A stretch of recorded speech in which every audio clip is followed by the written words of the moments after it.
کسی نے سوال کیا ہے کہ کیا عصر اور فجر کے بعد سجدہ تلاوت کر سکتے ہیں؟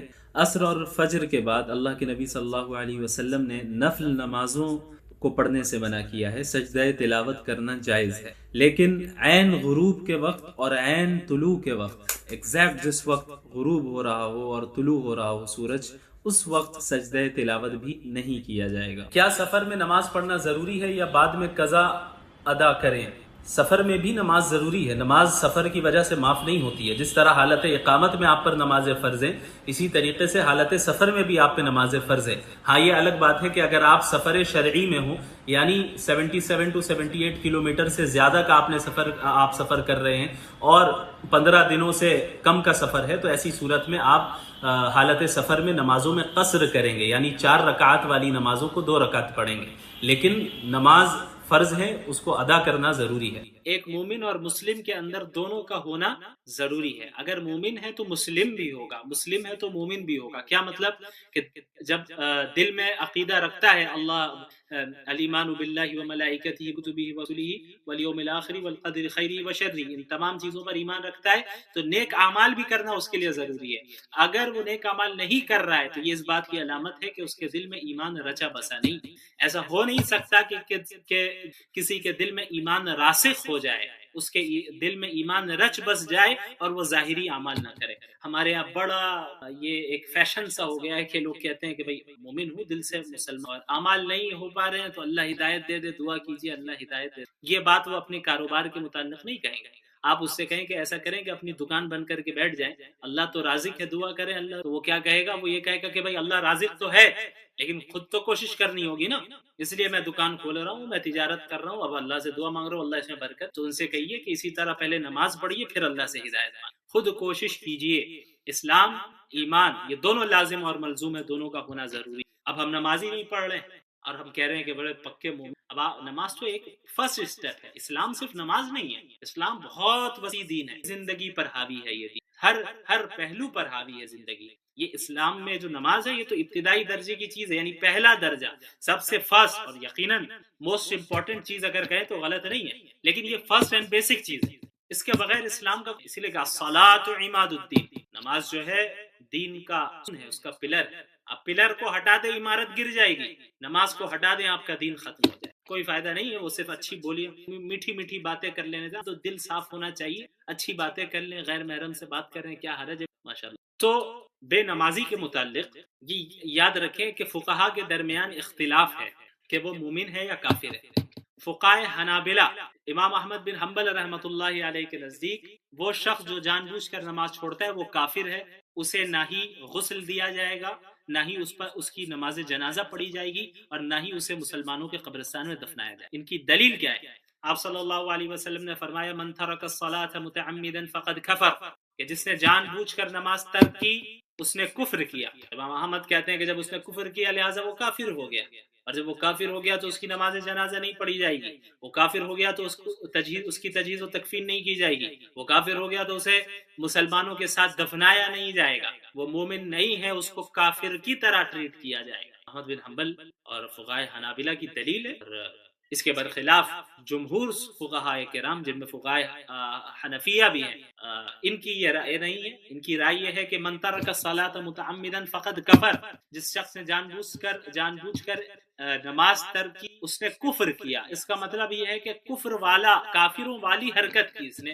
کافر نہیں ہوگا، کفر کیا۔ راجح قول یہی ہے، صحیح بات یہی، اگر ذرہ برابر ایمان ہے انشاءاللہ کافر تو نہیں ہوگا، البتہ زبردست دھلائی ہوگی۔ یہ میں نہیں کہہ رہا، یہ احادیث آپ جب پڑھیں گے اس سے آپ کو اندازہ ہوگا کہ بے نمازیوں کے لیے کیا وعیدیں اللہ تعالیٰ نے سنائی۔ بہرحال اللہ اپنے فضل سے معاف کر دے، کسی کو تو کر دے، اصول تو اللہ نے یہ بیان کیا، اعمال کرے گا وہ جائے گا، اور جو اعمال نہیں کرے گا تو سزا کاٹنا ہے، اگر مومن ہے تو سزا کاٹ کے ایک لمبی مدت تک کبھی نہ کبھی نکالا جائے گا، وہاں کا ایک دن 1000 سال کے برابر ہے، اب آپ اندازہ لگائیں، یا ایک سیکنڈ کوئی انگلی آگ میں رکھ نہیں سکتا۔ ہم بڑی جرات اور سے کہہ دیتے ہیں کہ بھئی ٹھیک ہے دیکھ لیا جائے گا۔ بہرحال البتہ اگرچہ یہ رائے ہی صحیح ہے کہ وہ کافر نہیں ہے لیکن کفر والا عمل کر رہا ہے وہ۔ امام لالکائی رحمۃ اللہ علیہ نے فرمایا کہ ایک بے نمازی کی ذلت اور اس کی عار اور اس کی رسوائی کے لیے صرف یہی بات کافی ہے کہ فقہائے کرام کے درمیان اس کے سلسلے میں اختلاف ہے کہ بھئی وہ مسلمان ہے بھی یا کافر۔ اسلام اینڈ لبرلزم، لبرلزم کا مطلب کیا ہوتا ہے اور اس کے نقصانات کیا ہیں، اور لبرلزم کے قائل لوگوں کے نظریات کیا ہیں، ان پر گفتگو کرنے سے پہلے ضروری ہے کہ ہم مختصر طور پر اس کے اسباب کی طرف بھی متوجہ ہوں کہ لبرلزم کی آخر وجہ کیا رہی۔ یہ جو فتنہ ویسٹ سے ہمارے ملک میں آیا اور پوری دنیا میں پھیل گیا، ویسٹرن کنٹریز سے اس طرح کے جتنے بھی ازمز آئے ہیں ان کا جو منبع ہے وہ ویسٹرن کنٹریز ہی ہیں۔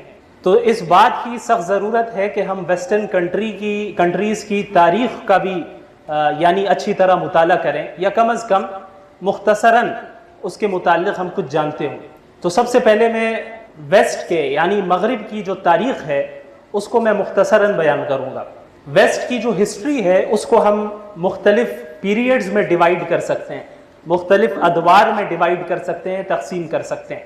جو سب سے پہلا دور رہا ہے ویسٹ کا، وہ حضرت عیسیٰ علیہ السلام کی ولادت سے 3000 سال پہلے سے لے کر حضرت عیسیٰ علیہ السلام کے 400 سال بعد تک کا زمانہ ہے۔ 3000 سال سے پہلے لے کر 400 سال بعد تک کا جو یہ دور ہے، یہ ایک پیریڈ ہے جسے ہم کلاسیکل ایرا کہتے ہیں یا قدیم عہد کہتے ہیں۔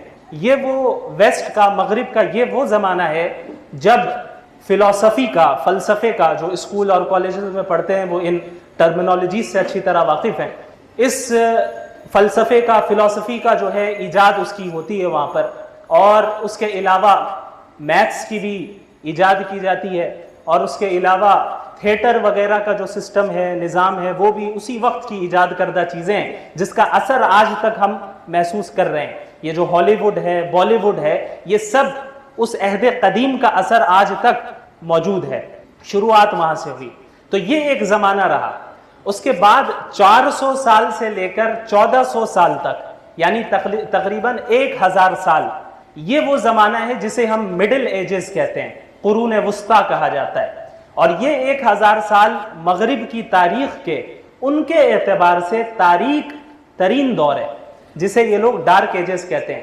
جنہوں نے ہسٹری پڑھی ہے وہ اس سے واقف ہوں گے کہ ڈارک ایجز کسے کہا جاتا ہے۔ تو یہ جو 1000 سالہ پیریڈ ہے، یہ جو مدت ہے، اسے وہ ڈارک ایجز کہتے ہیں۔ اس کی وجہ کیا ہے؟ اس کی وجہ یہ ہے کہ حضرت عیسیٰ کے 400 سال کے بعد سے لے کر 1400 سال تک مغرب میں مذہب کی حکمرانی رہی ہے، اور مذہب سے مراد یہاں کرسچینٹی ہے، اور ان کے یہاں طبقاتی نظام تھا۔ جو سب سے نچلے طبقے میں لوگ تھے وہ عوام تھے، اور جو کسان تھے وہ تھے۔ ان کے اوپر جو نواب ہوا کرتے تھے وہ ان عام لوگوں کی حکومت کیا کرتے۔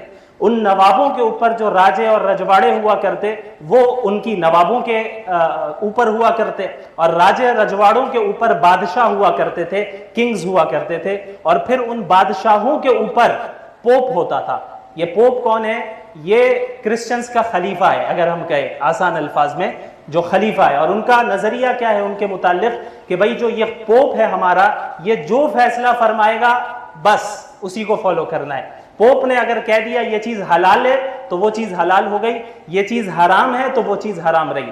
تو پوپ کو جو ہے سب سے ہائیسٹ جو درجہ ہوتا تھا وہ انہیں دیا جاتا تھا۔ آج بھی پوپ ہیں ویٹیکن سٹی میں، لیکن ان کے ماننے والے بہت کم ہیں۔ بہرحال تو یہ جو 1000 سالہ حکومت رہی ہے، یہ کسی نہ کسی اعتبار سے مذہب والوں کی حکومت رہی، کرسچنز کی حکومت رہی۔ اور یہ جو 1000 سال کی مدت رہی ہے، اس میں لوگوں کے اوپر بہت ظلم و زیادتی ہوئی۔ اتنی ظلم و زیادتی ہوئی کہ کسی کو بھی جدید علوم حاصل کرنے کی اجازت نہیں تھی۔ کوئی اگر سائنس کی طرف آگے بڑھتا تھا تو اسے سخت سے سخت سزا دی جاتی تھی۔ کوئی کرسچینٹی کے خلاف اگر نظریہ رکھتا تھا تو پوپ نے باقاعدہ مختلف علاقوں میں مذہبی عدالتیں قائم کی ہوئی تھیں، جن عدالتوں کا کام ہی یہ تھا کہ سب کے عقیدے کو جانچا جائے۔ جو بھی کرسچینٹی کے خلاف عقیدہ رکھتا ہے، یا جو سسٹم ہم چلا رہے ہیں، جو سسٹم پوپ کے ذریعے چل رہا ہے، اس سسٹم کے خلاف کوئی نظریہ رکھتا ہے اسے سخت سزا دی جائے۔ اور سائنس پڑھنے کی ممانعت، بائبل پڑھنے کی ممانعت، یعنی جو مذہبی کتاب تھی ان کی بائبل، اس کو بھی ہر انسان، ہر کرسچن نہیں پڑھ سکتا تھا۔ جو مذہبی لوگ ہوتے تھے بس وہی پڑھ سکتے ہیں۔ اگر کوئی پتہ چل جائے کہ عام انسان جو ہے بائبل کو پڑھ رہا ہے تو اس پر سخت سزا ہوتی تھی. یہاں تک کہ ایسے واقعات آپ کو تاریخ میں ملیں گے کہ چند ایسے لوگ جنہوں نے سائنس کا نالج حاصل کیا اس زمانے میں اور پھر موت ہو گئی, انہیں دفنا دیا گیا, بعد میں پتہ چلا کہ ان لوگوں نے جو ہے قانون کی خلاف ورزی کر کے سائنس کی تعلیم حاصل کی, انہیں قبروں سے نکال کر جلایا گیا تاکہ لوگوں کو عبرت ہو کہ دیکھو کوئی سائنس نہیں پڑھنا. اس کی ایک بنیادی وجہ یہ تھی کہ ظاہر ہے کرسچینٹی ایک باطل مذہب ہے. حضرت عیسیٰ علیہ السلام پر جب یہ مذہب یعنی اسلام نازل ہوا تھا, ان کے جو ماننے والے تھے وہ تو مسلمان رہے, لیکن بعد کے ادوار میں کیا ہوا, ان کے مذہب میں تبدیلیاں آنا شروع ہو گئی, ان میں تحریف آ گئی, اس کو بدل دیا گیا. تو ظاہر ہے اب وہ مذہب باقی نہیں رہا, 100% درست مذہب تو باقی نہیں رہا جو آسمان سے نازل ہوا تھا. اسی لیے محمد الرسول اللہ صلی اللہ علیہ وسلم کی بعثت کی ضرورت تھی. تو اب ہوا کیا کہ جب یہ باطل مذہب ہے اور ایک انسان اپنی طرف سے مذہبی کتابوں میں تبدیلیاں کر رہا ہے اور اپنی باتیں ایڈ کر رہا ہے, تو ظاہر ہے بہت سی باتیں غلط بھی ہوں گی, صحیح بھی ہوں گی. اب جیسے قرآن کریم ہے, قرآن کریم کی ہر آیت اللہ رب العالمین کی طرف سے, اس میں کسی انسان کا کوئی دخل نہیں. یہ محمد الرسول اللہ صلی اللہ علیہ وسلم کا اپنا کلام بھی نہیں ہے, یہ اللہ رب العالمین کا کلام ہے, اور جس طریقے سے نازل ہوا وہ آج تک محفوظ ہے اور قیامت تک محفوظ رہے گا, یہ اللہ کا وعدہ ہے. تو یہ قرآن کریم میں کچھ ایسی غلطیاں نکل آئے, ایسی غلطیاں جو حقائق کے خلاف ہو, ایسی باتیں نکل آئیں جو حقائق کے خلاف ہو, فیکٹس کے خلاف ہو, ایسا نہیں ہو سکتا, یہ امپاسبل ہے کیونکہ یہ اللہ رب العالمین کی طرف سے نازل کردہ ہے. لیکن بائبل میں چونکہ تبدیلیاں لائی گئیں, اس میں انسانوں نے اپنی طرف سے انفارمیشن ایڈ کیا, تو انسانوں کی جو عقل ہوتی ہے وہ لمیٹڈ ہوتی ہے, وہ غلطی بھی کر جائے گا. تو اب جب سائنسی تحقیقات آنے لگی نئی تو ظاہر ہے وہ بائبل سے کانٹراڈکٹ ہونے لگی, بائبل سے ٹکرانے لگی. تو اس طرح ان لوگوں نے یہ سوچا کہ بھائی کسی بھی طریقے سے سائنسی نالج کو اور اس کے علوم پر پابندی لگا دی جائے. تو اس طرح کی ظلم و زیادتی تقریباً 1000 سال تک چلتی رہی, اس طرح کا ظلم ہوتا رہا. تو اس کے ریاکشن میں ویسٹ میں یہ انقلاب آیا. یہ تقریباً 1400 سال کے بعد یعنی 15ویں صدی اور 16ویں صدی کی بات ہے کہ ویسٹ میں انقلاب آیا, ریولوشن آیا, اور اس ریولوشن کے ذریعے مذہب کو اور دنیا کو الگ کر دیا گیا. پوپ کو کہہ دیا گیا, جو مذہبی لوگ تھے انہیں کہہ دیا گیا آپ کا اب کام صرف چرچ تک محدود ہے, آپ نہیں بتائیں گے کہ حکومت کیسے چلے گی, آپ نہیں بتائیں گے کہ قانون کیسے چلنا ہے. جو بادشاہ تھے انہیں اتارا گیا گدیوں سے, مارا گیا, قتل کیا گیا. تو اب یہ جو 1000 سال ظلم و زیادتی وہ سہتے رہے, اس کے ریاکشن کے طور پہ یہ لبرلزم وجود میں آیا. اب ہوا کیا, اب 1000 سال تک کرسچنز اور کرسچینٹی کے ظلم و زیادتی میں یہ لوگ رہے, تو اب اس کے ریاکشن میں انہوں نے یعنی وہ 1000 سال تک مذہبی لوگ کرسچنز ایک انتہا پر تھے, اور اس انتہا کا علاج کرنے میں جب ریاکشن ہوا تو یہ لوگ دوسری انتہا پہ چلے گئے. انہوں نے یہ سمجھ لیا کہ بھائی مذہب ہی ترقی کرنے میں رکاوٹ بن رہا ہے. اب ان کا جو ذاتی تجربہ رہا مذہب کے ساتھ, کرسچینٹی کے ساتھ, وہ اچھا نہیں رہا. تو انہوں نے یہ حکم تمام مذہبوں پر لگا دیا. انہوں نے سمجھا سارا مذہب ایسے, سارے مذاہب ایسے ہی ہوتے ہیں. یہ ایسے ہی ہے جیسے اگر کسی ایک عورت کو ایسا شوہر مل جائے جو اس پر ظلم و زیادتی کرتا ہے, مارتا ہے, پیٹتا ہے, تو وہ اس مرد کے ساتھ جو پرسنل ایکسپیرینس ہے وہ بڑا خراب ہے. تو اب وہ یہ حکم لگا دے دنیا کے تمام مرد ایسے ہی ہوتے ہیں. یہی معاملہ ویسٹ نے کیا ہے. انہیں تو اسلام کا علم وہاں تک پہنچا نہیں تھا. اچھا, یہ جو 1000 سالہ پیریڈ ہے محمد الرسول اللہ صلی اللہ علیہ وسلم کے بعد سے, یہ جو ان کے یہاں ڈارک ایجز کہلاتا ہے, ہمارے لیے وہ گولڈن ایج تھا, سنہرا دور, کہ اسلام اس وقت اپنی بالکل عروج پر تھا ہر اعتبار سے, دینی اعتبار سے, دنیاوی اعتبار سے, سیاسی اعتبار سے, سائنس اینڈ ٹیکنالوجی کے اعتبار سے, تعلیم کے اعتبار سے, ہر چیز میں مسلمان اس وقت آگے تھے, ہر چیز میں. اور جو میں نے ویسٹ کا پہلا دور بتایا حضرت عیسیٰ سے پہلے 3000 سال سے پہلے سے لے کر حضرت عیسیٰ کے بعد 400 سال تک, تو اس وقت جو فلسفی اور فلسفہ جو لوگوں نے یعنی مشہور ہوا تھا اس زمانے میں, یہ جو ڈارک ایجز ہیں یوروپ کے لیے, ہمارے لیے گولڈن ایج ہے. اور اسی دور میں اس فلسفے کا, یونانی فلسفے کا ترجمہ ہوا, اس گریک فلسفی کا ترجمہ کیا گیا عربی زبان میں, اور اسلام اور مسلمانوں نے فلسفی کے فیلڈ میں بھی جو ہے بہت ترقی کی, بہت آگے بڑھے. لیکن اس 1400 سال کے بعد یعنی 15ویں صدی اور 16ویں صدی میں اب عوام اکتا چکی تھی، اب انہوں نے بغاوت کی اور انقلاب آیا، حکومت کو اور سیاست یعنی حکومت کو اور مذہب کو دونوں کو الگ کر دیا گیا، اور یہ نعرہ لگا کہ اب ہم خود طے کریں گے کہ ہمیں کیسے زندگی گزارنی ہے، یہ مذہب کو بتانے کی ضرورت نہیں ہے، کیونکہ بہت زیادہ کرپشن ان کے پاس تھا، کرسچنز کے پاس، وہاں پہ باقاعدہ مغفرت کے لیے جو ہے ٹکٹس بانٹے جاتے تھے، آج بھی ہوتا ہے ان کے یہاں یہ ہے کہ اگر آپ کو مکمل طور پر اپنی مغفرت کروانی ہے تو جو چرچ کا پادری ہے اس کے پاس جا کر آپ اپنے تمام گناہوں کا اظہار کریں، وہ دعا کرے گا، آپ کی مغفرت ہوگی۔ اسلام کے بالکل اپوزٹ، اسلام میں ہے کہ گناہوں کو چھپانا ہے، کسی کو کہنا نہیں ہے، یہ تمہارا اور اللہ کا براہ راست معاملہ ہے، بیچ میں کوئی اور الگ سے ٹھیکیدار نہیں آئے گا، وہ اس طریقے کا کوئی ٹھیکیدار نہیں ہوگا کہ وہ چاہے گا تبھی تمہارے تعلقات درست ہوں گے اللہ سے، اور وہ نہیں چاہے گا تو درست نہیں ہوں گے۔ عام انسانوں کے اختیار میں اسلام نے یہ چیز نہیں دی ہے، بالکل نہیں دی، بندوں کو براہ راست اللہ رب العالمین سے جوڑا گیا ہے۔ تو بہرحال یہ جو ریولیوشن آیا، یہ جو انقلاب آیا، تو مذہب سے یہ لوگ اکتا چکے تھے، چڑ چکے تھے، تو اب انہوں نے یہ فیصلہ کیا کہ اب ہم اپنی زندگی اپنی عقل کے مطابق گزاریں گے، ہمیں بالکل بھی مذہب کی ضرورت نہیں ہے۔ تو یہ جو تصور ہے دنیا الگ دین الگ، یہ یہیں سے شروع ہوتا ہے، جو آج ہمارے یہاں بھی موجود ہے۔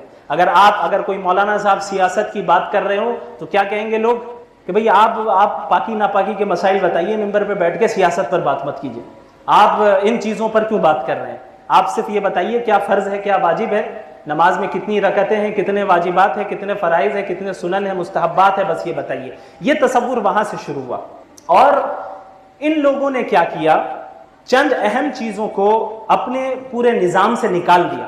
انہوں نے یہ دیکھا کہ مذہب سائنس میں ترقی سے روک رہا تھا، لیکن جب ہم نے مذہب کو الگ کیا اور اب ہم سائنس پڑھ رہے ہیں تو ہم اپنی ترقی دیکھ رہے ہیں، ٹیکنالوجی میں ترقی ہو رہی ہے اور اکنامی میں ترقی ہو رہی ہے، تو لہٰذا انہوں نے یہ نتیجہ نکالا کہ ان لوگوں کے وجہ سے ہی ایسا ہو رہا تھا، لہٰذا جو مذہبی عقائد ہیں ان کو غلط کہا جائے۔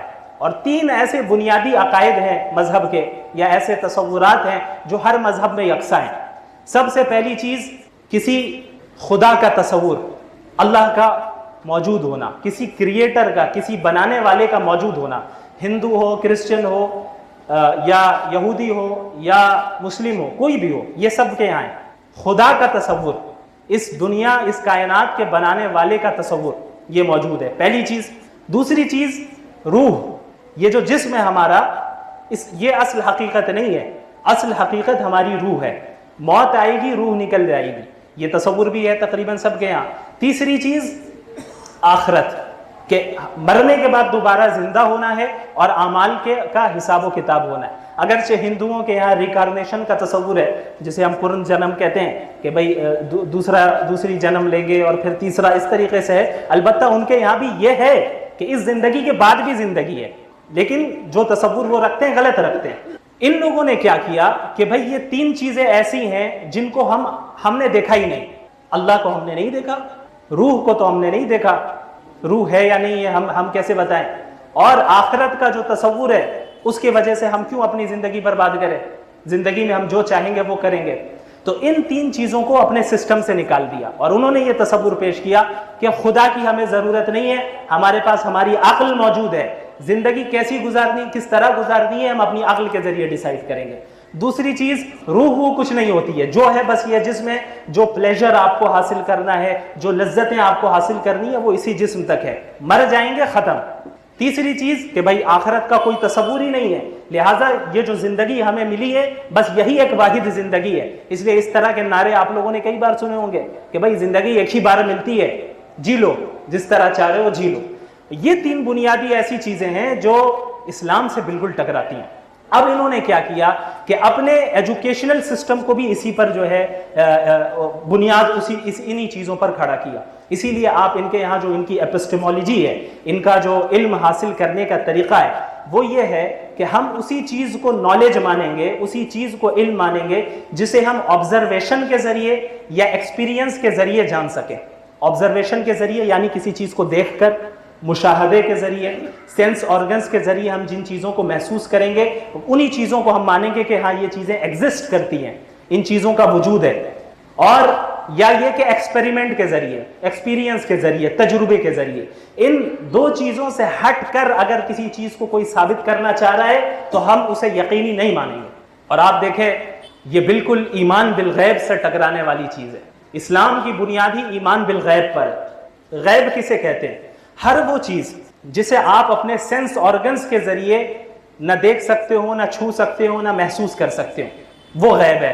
اور اللہ رب العالمین نے محمد الرسول اللہ صلی اللہ علیہ وسلم کے ذریعے جو بھی غیب کی خبریں ہمیں بتائی ہیں، جنت جہنم یہ غیب ہے، آخرت غیب ہے، قبر میں عذاب ملنا ہے، نعمتیں ملنی ہیں، یہ سب غیب کی چیزیں۔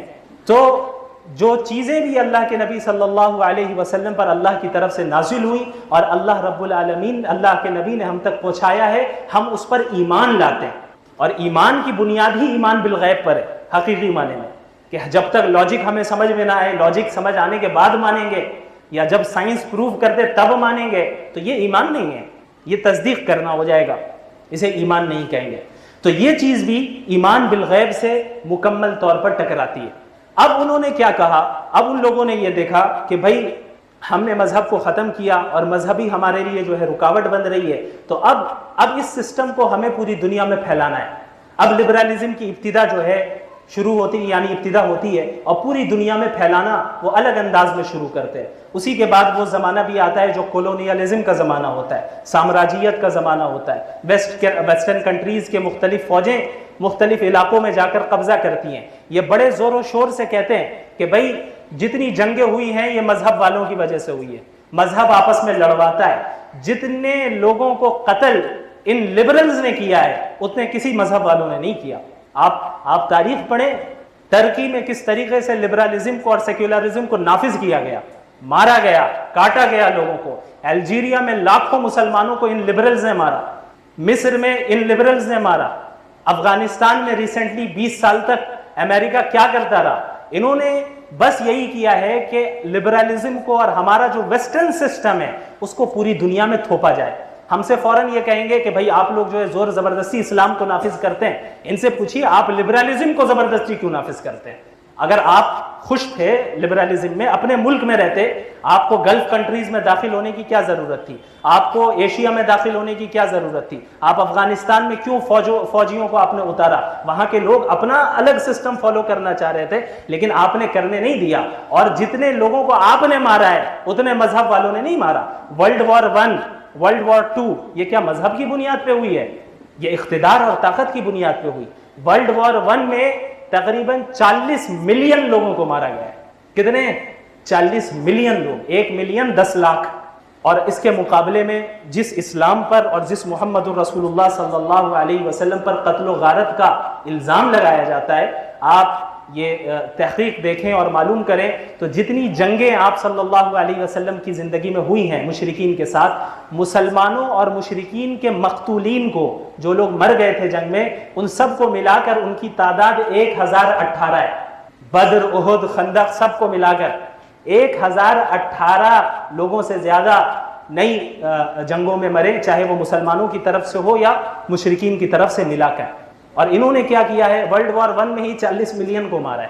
یہ ہم سے کیسے سوال کر سکتے ہیں؟ تو سب سے پہلی چیز اس بات کو ہمیشہ ذہن میں بٹھائیے، کبھی بھی ڈیفینسو پوزیشن پہ نہ آئیے، کبھی بھی دفاعی پوزیشن پہ نہ آئیے۔ آپ سے سوال کیا جائے گا حجاب کیوں ہے، آپ بیٹھے بھائی اصل میں اس کے پیچھے یہ حکمت ہے، یہ فضیلت ہے، اور یہ حکم ہے، اس کے پیچھے یہ ساری چیزیں ایک طرف۔ 2 منٹ کے لیے مانتے ہیں کہ اسلام کا نظام صحیح نہیں ہے، تو کون سا نظام صحیح ہے اس نظام کو پیش کرو، ہم اس سسٹم پہ بات کریں گے۔ ہمارے پاس عورتوں کا ایک الگ سسٹم ہے، مردوں کے لیے الگ سسٹم ہے، حاکموں کے لیے الگ سسٹم ہے، محکوم کے لیے الگ سسٹم ہے۔ یہ ہمارا سسٹم ہے، اس سے بہتر سسٹم لا کر دکھاؤ۔ صرف اعتراض کرنے سے کام نہیں چلے گا، یعنی اسلام نہیں تو پھر کیا، یہ آپ کو بتانا ہوگا۔ تو بہرحال یہاں سے لبرلزم کی جو ہے ابتدا ہوتی ہے، اور انہوں نے اپنے ایجوکیشن سسٹم کو اسی طرح بنایا، اور پوری دنیا میں اس وقت جو ہے ویسٹرن ایجوکیشن سسٹم کو فالو کیا جا رہا ہے، اور اس کی بنیاد ہی اس چیز پر ہے کہ حقیقت صرف وہی ہے جس کو ہم آبزرویشن کے ذریعے اور ایکسپیرینس کے ذریعے حاصل کر سکے، جان سکے۔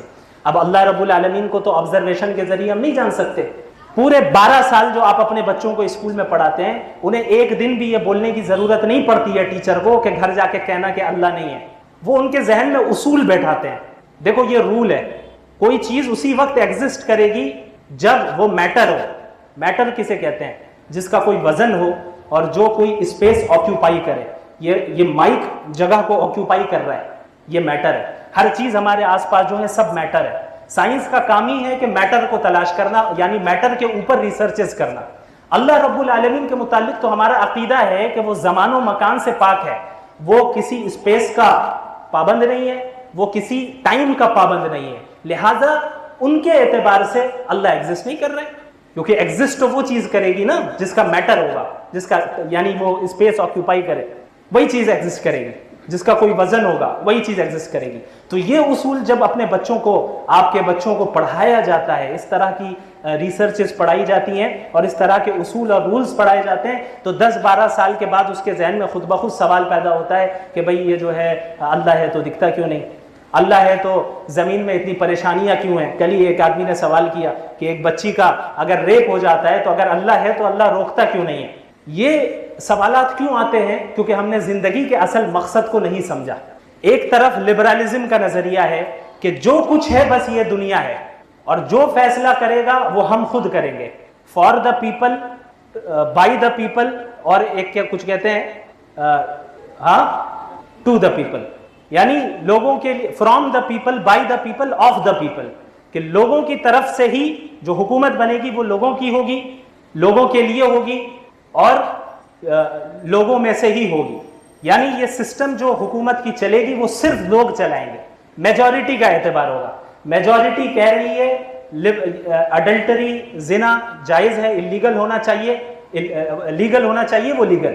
میجورٹی کہہ رہی ہے شراب پینا عام ہونا چاہیے، کوئی پرابلم نہیں ہے، اسی کو مانا جائے گا. تو یہ نظریہ ان کا بنیادی ہے. اور لبرلزم جو ہے لبرٹی سے نکلا ہے. لبرٹی کہتے ہی ہیں آزادی کو. بظاہر یہ لفظ بڑا اچھا لگتا ہے، ہم سب آزادی چاہتے ہیں، لیکن وہ جس آزادی کی طرف بلا رہے ہوتے ہیں وہ آزادی انڈیویجول لبرٹی ہوتی ہے، کہ ہر انسان کو، ہر فرد کو مکمل آزادی ہے. یعنی وہ جو کرنا چاہتا ہے کرے، کوئی اس پر پابندی نہیں لگا سکتا. مثلا اگر ایک شخص چاہ رہا ہے کہ وہ زنا کرے اور وہ مرد اور عورت، لڑکا اور لڑکی دونوں راضی ہے، تو ان کی ڈیزائر ہے، ان کی خواہش ہے، انہیں کیوں روکے ہم؟ یہ ان کا جسم ہے، ان کی مرضی ہے، وہ اسے فالو کریں گے. دوسری طرف اسلامک نظام ہے. اسلام کہتا ہے کہ یہ زندگی اللہ کی دی ہوئی ہے، اس زندگی کو ہم اپنی مرضی سے نہیں اللہ کی مرضی کے مطابق گزاریں گے. دو اپوزٹ نظریہ ہے، بالکل اپوزٹ. اور اسلام اور لبرلزم کے جو اصول ہیں وہ اتنے مختلف ہیں، جو لوگ، مجھے تعجب ہوتا ہے کہ مسلمانوں میں بعض ایسے لوگ ہیں جو اسلام اور لبرلزم کو ہم آہنگ کرنا چاہ رہے ہیں. لبرل مسلم، فیمنسٹ مسلمہ، ایسا ہو ہی نہیں سکتا. یہ ایسا ہے جیسے میں کہوں میں چھوٹے قد کا لمبا آدمی ہوں، میں پس قد لمبا آدمی ہوں. میں لمبا یا تو لمبے ہو گئے یا پس قد ہو گئے. میں کھانا کھاتا ہوں نہیں کھاتا ہوں، میں سو رہا ہوں نہیں سو رہا ہوں، میں کالا سا گورا آدمی ہوں. یعنی یہ اللاجیکل باتیں ہیں. لبرلزم اور اسلام میں کوئی ایکویلٹی یا اس کو ہم آہنگ ہم کر ہی نہیں سکتے. آسمان و زمین کا فرق ہے. جب بنیادی اصولوں میں فرق ہوگا تو جو طریقہ زندگی ہے اس میں فرق ہونا لازمی ہے.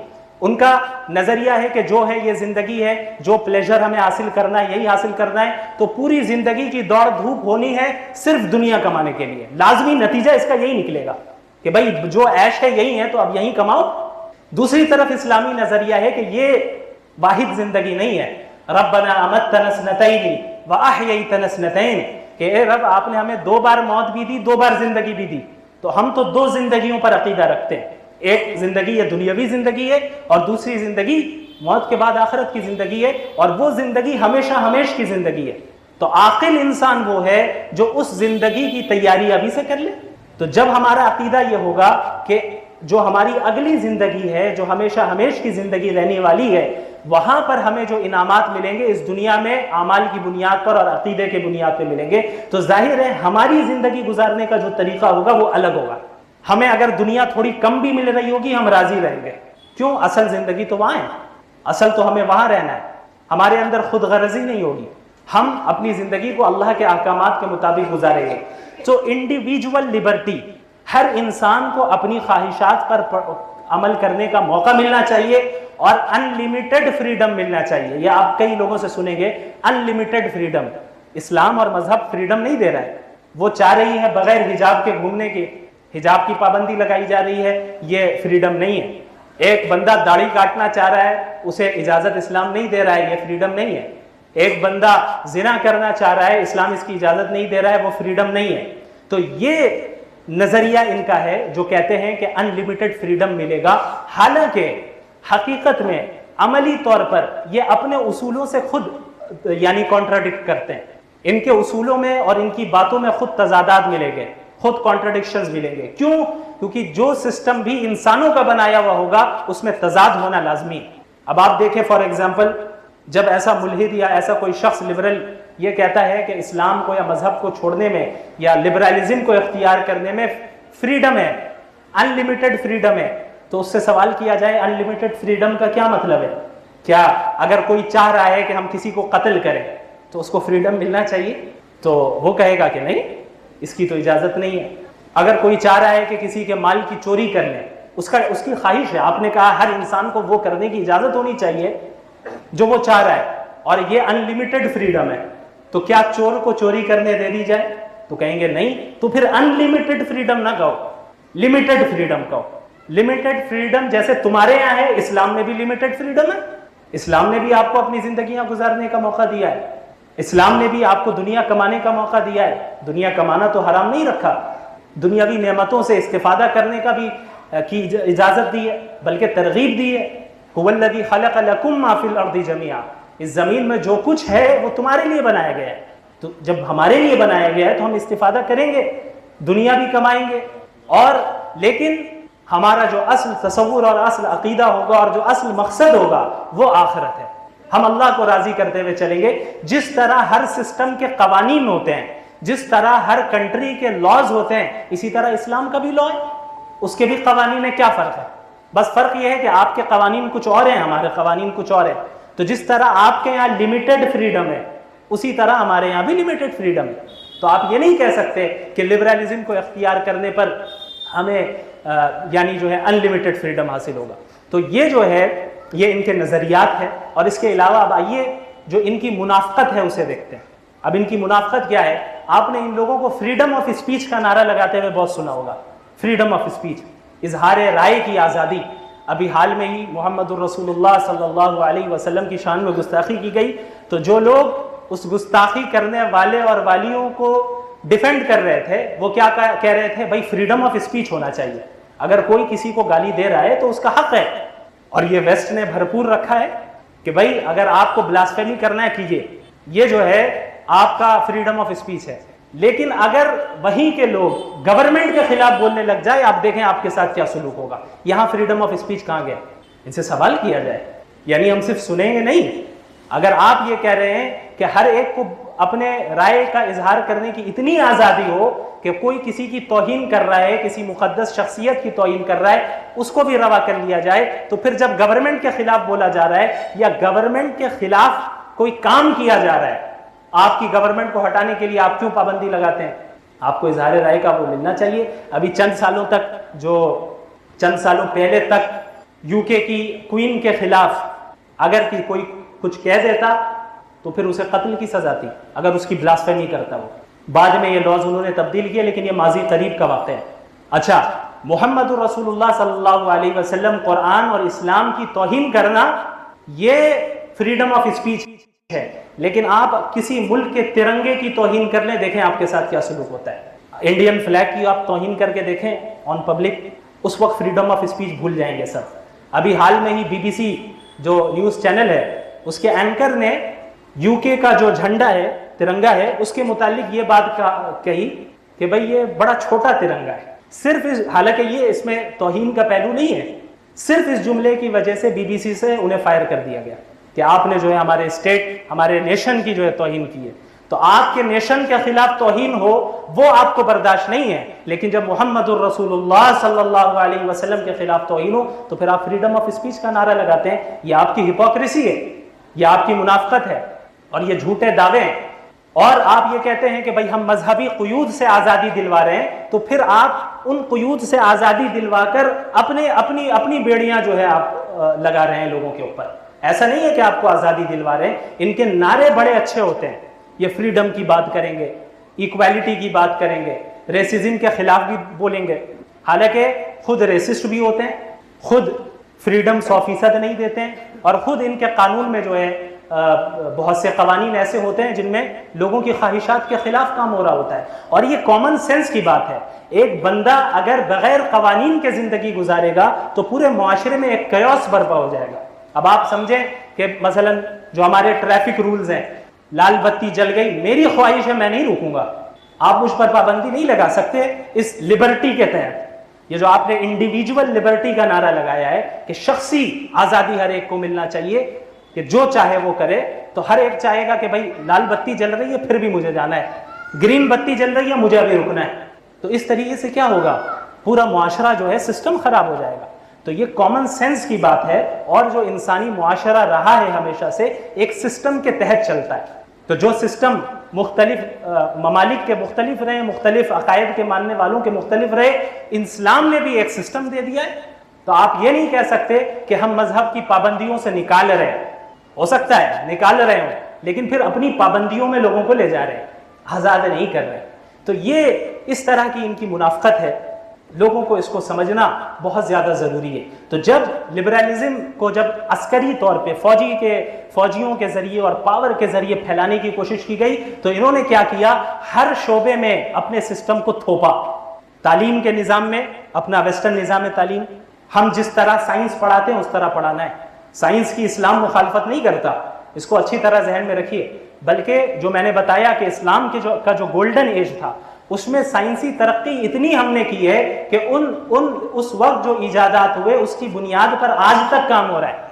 تو اسلام کبھی سائنس سے نہیں روکتا، اور یہ بھی یاد رکھیے گا سائنس کبھی بھی اسلام کے مخالف نہیں ہے، سائنس ہمیشہ اسلام کی تائید کرے گی، ہمیشہ۔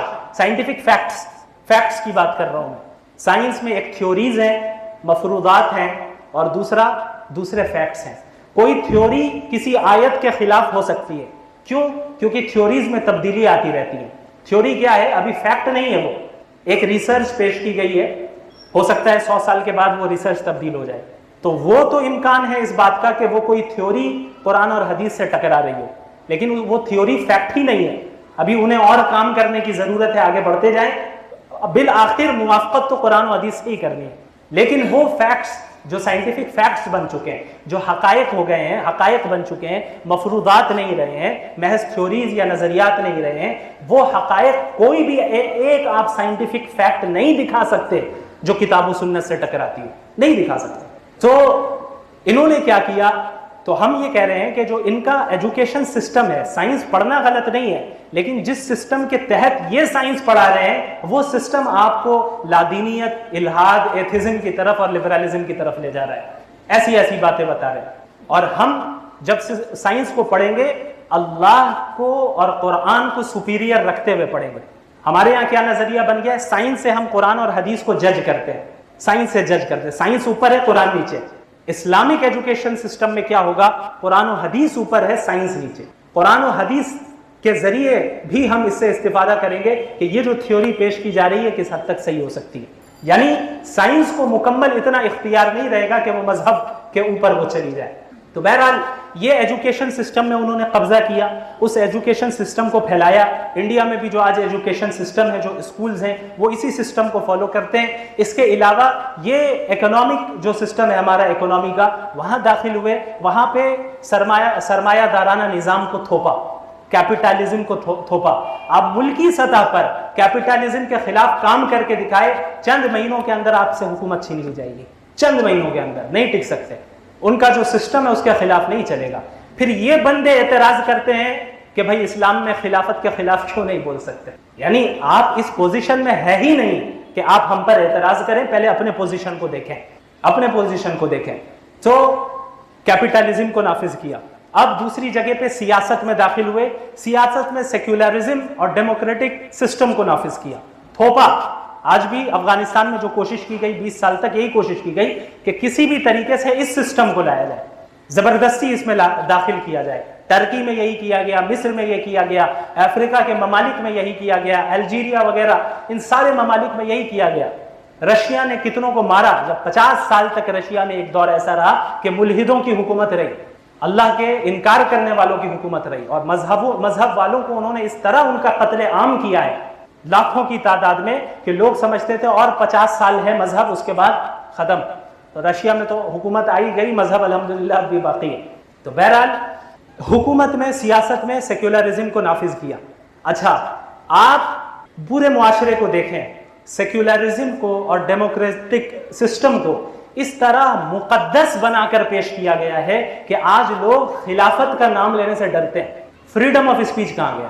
میں خلافت چاہتا ہوں، میں بولوں گا آپ کے اصول کے تحت، freedom of speech, individual liberty, اس کے تحت میں خلافت قائم کرنے کی کوشش کروں گا، میں کیسے غلط ہو سکتا ہوں؟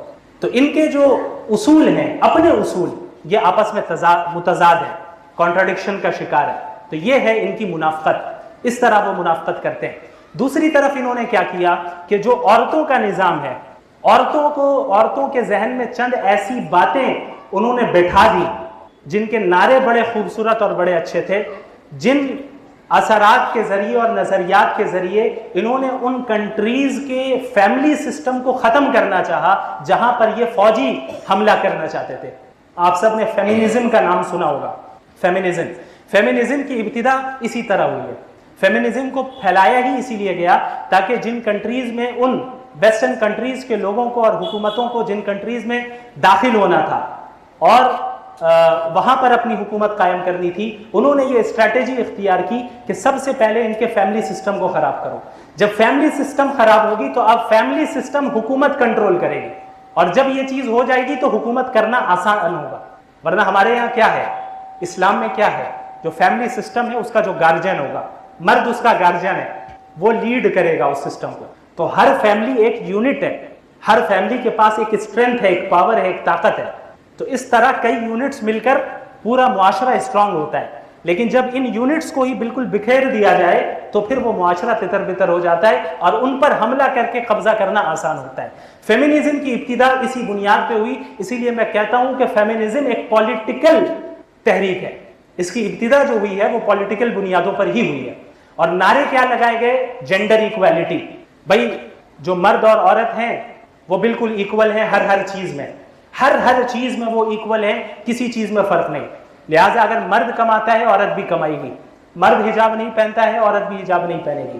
یہ جو سوالات ہمارے ذہن میں آتے ہیں، مثلا ایک مرد 4 شادیاں کر سکتا ہے، عورتیں 4 شادیاں کیوں نہیں کر سکتی، یہ سوال اسی اصول کے اثر کا نتیجہ ہے کہ آپ نے یہ سمجھ لیا کہ ہر چیز میں ایکویلٹی ہے۔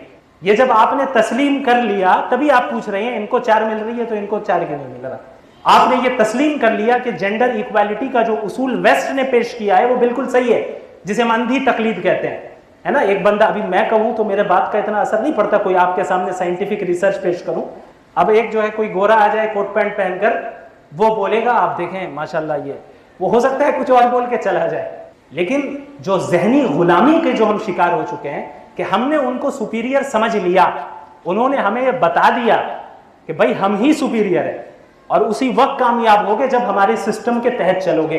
اور اسلام ان تمام نظاموں کے خلاف بغاوت کرتا ہے، اسلام اس کے خلاف اٹھتا ہے اور بتاتا ہے کہ یہ دنیا اللہ کی ہے، یہ زندگی دینے والا اللہ ہے، ہم آج سانس لے رہے ہیں وہ آکسیجن پرووائڈ کرنے والا اللہ ہے۔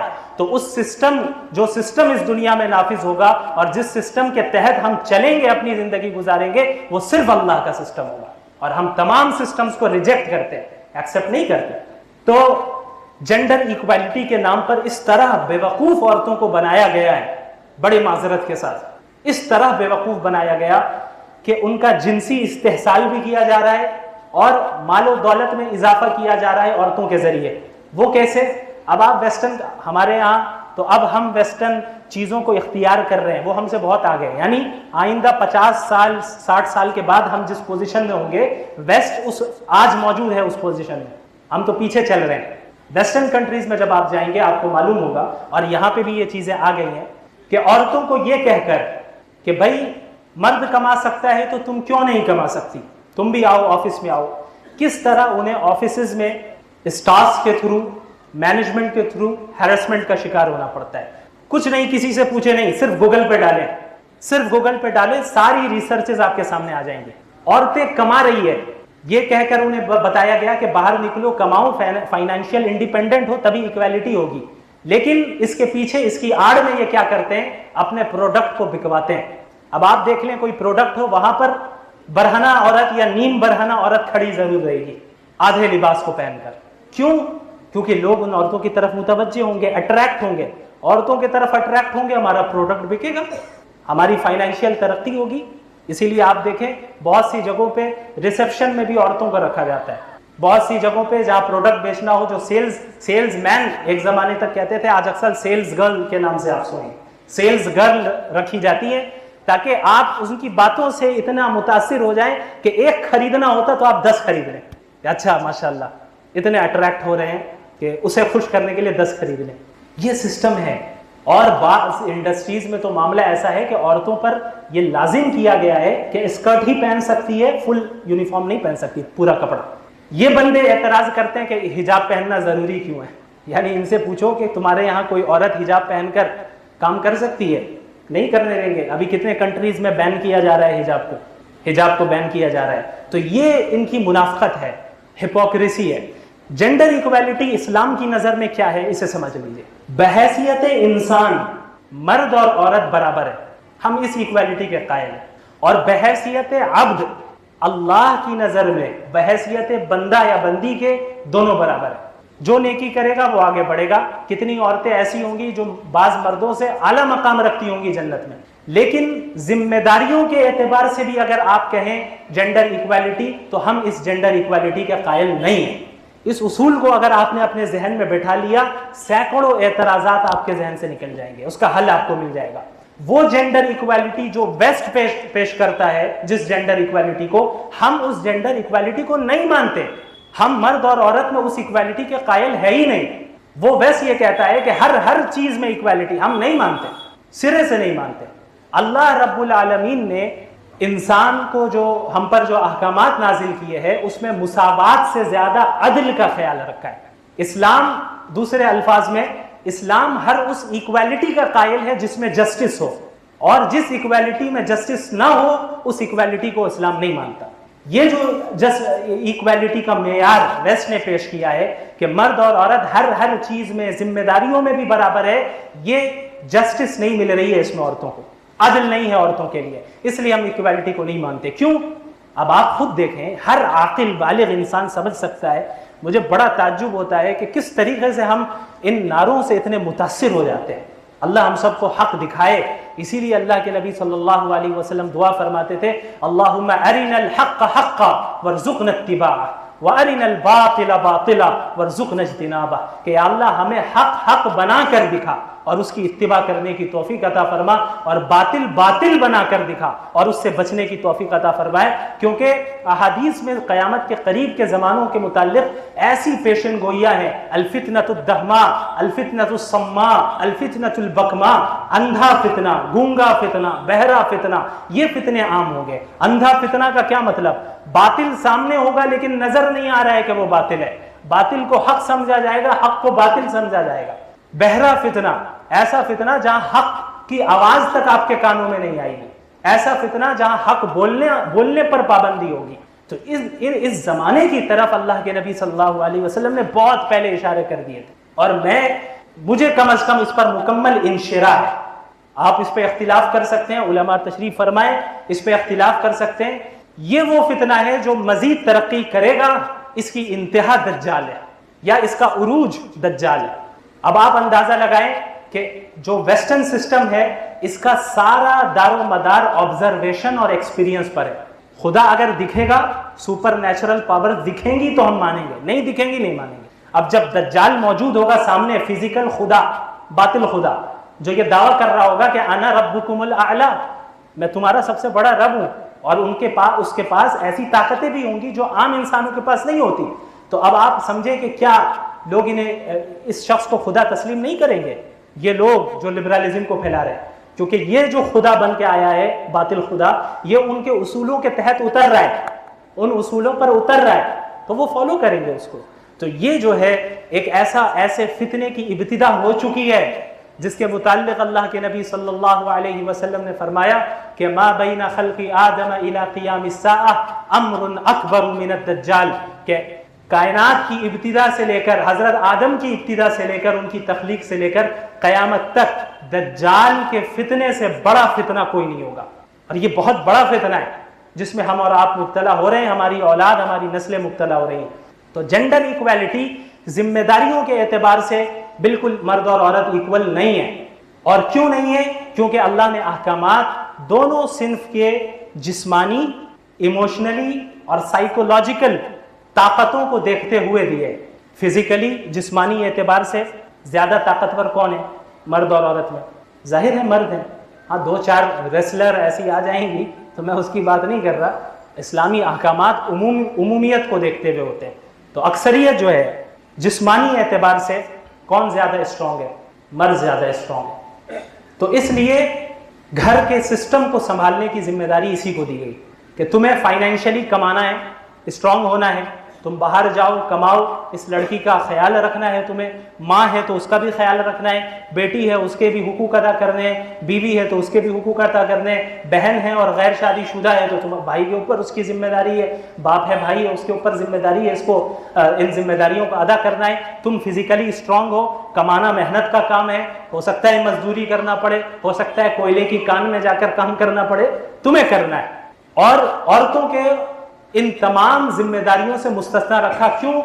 کیونکہ وہ بعض ایسی چیزوں سے جسمانی اعتبار سے، سائیکولوجیکلی اعتبار سے گزرتی ہیں جن سے مرد نہیں گزرتے.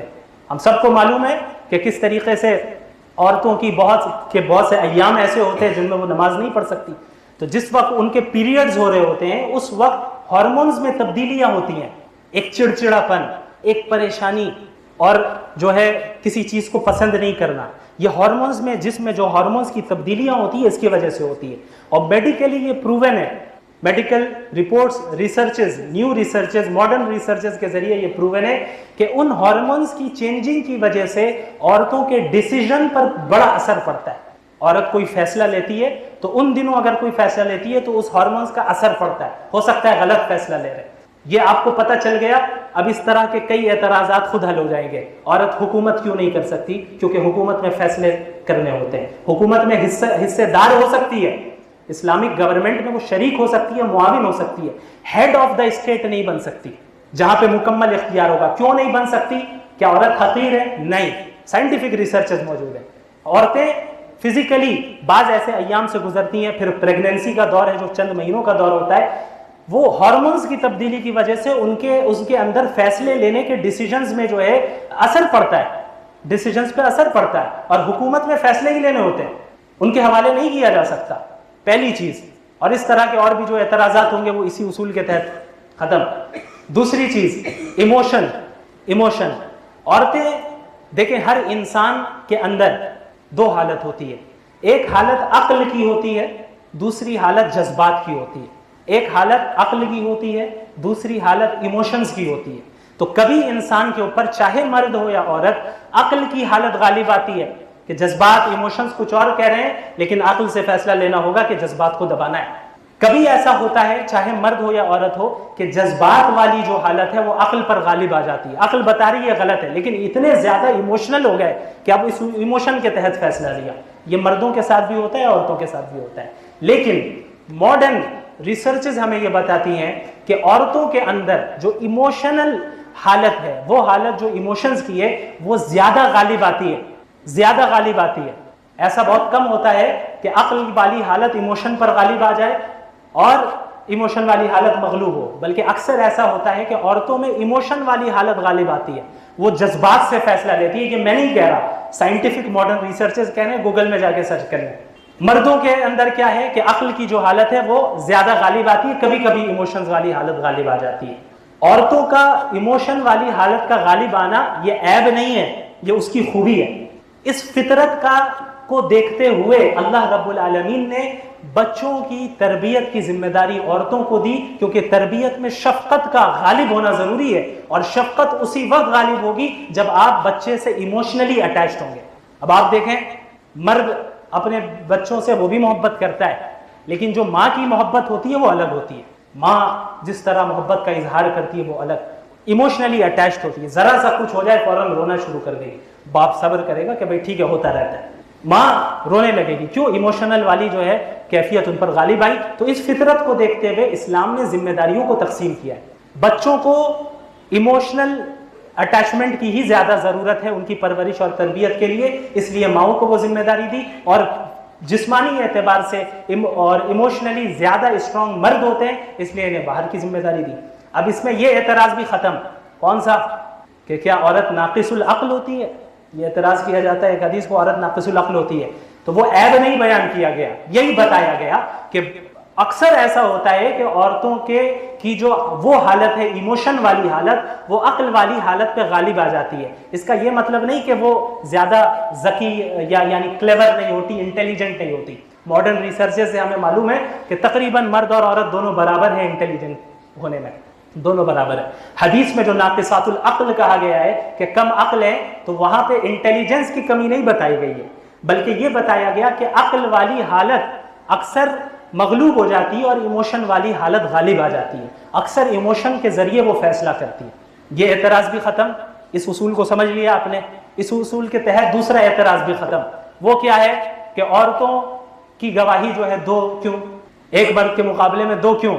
وہ اسی لیے کہ ہو سکتا ہے کہ بعض ایسی چیزوں کے متعلق گواہی دینی پڑ رہی ہو جس میں ایموشن اس کے اوپر غالب آ جائے اور اس ایموشن کی وجہ سے وہ غلط فیصلہ کر لے. اسی طریقے سے ان ہارمونز کی تبدیلیاں جو اس کے جسم میں ہوتی ہے, بہت سے ایسے ایام گزرتے ہیں کہ جن میں ان ہارمونز کی تبدیلی کا اثر پڑتا ہے اس کی باتوں پر, اس کے فیصلے پر. کہیں ایسا نہ ہو کہ انہی ایام سے گزر رہی ہو اور گواہی اسی وقت دینا ہو اور غلط گواہی دے دے, اس لیے ایک اور عورت ساتھ میں رہے. اور اسی طریقے سے ایک تیسرا پوائنٹ کہ یہ جو گواہی کا تعلق ہے کہ ایک عورت یعنی دو عورتوں کی گواہی مل کر ایک مانی جائے گی, یہ معاملات سے ریلیٹڈ عموماً ہے. یعنی خرید و فروخت کا معاملہ ہو یا دیگر معاملات ہو جنہیں اکثر مرد کرتے ہیں, یا کوئی اور معاملہ ہو, نکاح کا معاملہ ہو یا کچھ اور ہو, جنہیں اکثر مرد کرتے ہیں, جہاں عورتیں اکثر نہیں رہتی. تو جہاں پر عورتیں اکثر نہیں رہتی ہے تو ظاہر ہے اس جگہ کا جو زیادہ نالج ہے وہ اس کے پاس نہیں ہوگا. ہو سکتا ہے وہ بھول جائے. قرآن میں کیا کہا گیا؟ قرآن کی وہ آیت لِتُذَكِّرَ إِحْدَاهُمَا الْأُخْرَى کہ اللہ نے دو عورتوں کی گواہی ملا کر ایک رکھا ہے تاکہ اگر ایک بھول جائے تو دوسری یاد دلائے. وہ بھولے گی کیوں بھولے گی؟ وہ یادداشت تو مرد اور عورت کی برابر ہے. وہ اس لیے بھول سکتی ہے کیونکہ معاملات میں جو شریک ہونا ہے, معاملات کے وقت شریک ہونا, یہ اکثر مرد ہوا کرتے ہیں, عورت نہیں ہوتی. تو جہاں آپ اکثر شریک نہیں ہوتے ہیں اس کی کوئی چیز ایسی آپ نے دیکھا, ہو سکتا ہے آگے جا کے بھول جائیں. اب آپ اپنے آپ کو اس جگہ پہ رکھیں کہ گھر کے کچن میں کوئی معاملہ ہو سکتا ہے ابھی صبح کچھ واقعہ, ابھی آپ رات میں بھول بھی گئے. کیوں؟ آپ کا کچن میں روز جانا نہیں ہوتا ہے, کھانا پکانا آپ کا کام ہی نہیں. تو جس میں آپ یوز ٹو نہیں ہے ان چیزوں کو آسانی سے آپ بھول جائیں گے. تو معاملات میں شریک عورتیں زیادہ نہیں ہوتی ہیں, وہ ان کا روزمرہ کا کام نہیں ہے شریک ہونا. تو اس بات کا قوی امکان ہے کہ وہ بھول جائیں, اس لیے ایک سے زائد عورتیں ہوں. اس کی دوسری دلیل کیا ہے؟ اللہ کے نبی صلی اللہ علیہ وسلم نے فرمایا لا تجوز شہادت بدوی لصاحب القریہ کہ ایک دیہات صحرا میں رہنے والے کی گواہی شہری کے لیے نہیں مانی جائے گی. کیا مطلب؟ شہر میں اگر کوئی معاملہ کیا گیا ہے, کوئی خرید و فروخت فار ایگزامپل اگر یہ کی گئی ہے, تو ایک بدوی آتا ہے. بدوی سے مراد آج کل کے دیہات نہیں, اس زمانے میں جو خصوصاً صحرا میں رہتے تھے, بالکل آبادی سے اتنی دور جہاں کچھ نہیں ہے, تنہا رہنے والے یا چند گھر ہیں, اس کو اگر کوئی شہری کسی معاملے میں اپنا گواہ بنا کر لاتا ہے, اللہ کے نبی نے فرمایا قابل قبول نہیں. کیوں؟ کیونکہ وہ ان معاملات میں شریک ہوتا ہی نہیں ہے. وہ تو دیہات میں رہتا ہے, تم شہری کے معاملے میں اسے کیسے لا سکتے ہو؟ وہ شریک نہیں ہوتا ہے. تو اس جگہ پہ اکثر فقہا کے نزدیک سرے سے اس بدوی کی, اس دیہاتی کی گواہی شہری کے حق میں قابل قبول نہیں ہے. اکثر فقہا کے نزدیک, جن فقہا نے قبول کیا بھی ہے چند شرائط کے ساتھ کیا ہے. تو کس لیے؟ کیا دیہاتی حقیر ہے؟ ہرگز نہیں. اس لیے نہیں قبول کیا گیا کیونکہ وہ عام طور پہ شریک نہیں ہوتا, اور جب شریک نہیں ہوتا تو اس کی گواہی آپ کے حق میں ہم کیسے مان لیں؟ یہی معاملہ عورتوں کے ساتھ ہے. وہاں تو اس بدوی کے متعلق کہا گیا کہ سرے سے گواہی قابل قبول ہی نہیں ہے. عورتوں کو کہا گیا کہ نہیں, نصف دو عورتیں رہیں گی تو مان لیا جائے گا، کیونکہ کبھی کبھی عورتیں شریک ہو جایا کرتی ہیں، بدوی تو کبھی شریک نہیں ہوتا، سال 2 سال میں شریک ہو جائے آ کے شہر میں، کبھی عورتیں کبھی کبھی شریک ہو جاتی ہیں، اس لیے یہ فرق کیا گیا۔ تو جب ہم ان احکامات کے پیچھے حکمتوں کو سمجھیں گے تب ہمیں سمجھ میں آئے گا کہ بھئی ان چیزوں کے پیچھے کیا حکمت ہے اور کیا ریزن ہے، کیا لاجک ہے۔ تو خلاصہ کلام یہ ہے کہ جو جینڈر ایکویلٹی کا تصور انہوں نے پیش کیا ہے ویسٹ میں ہم اسے ایکسیپٹ نہیں کرتے۔ ان اصولوں کو اپنے ذہن میں رکھیے تو انشاءاللہ یہ چیزیں جو ہے بالکل آپ کے ذہن سے نکل جائیں گی۔ یہ ہوئی ان کی منافقت۔ میرا وقت بہت زیادہ ہو گیا، کیا کچھ 5-10 منٹ ہے اور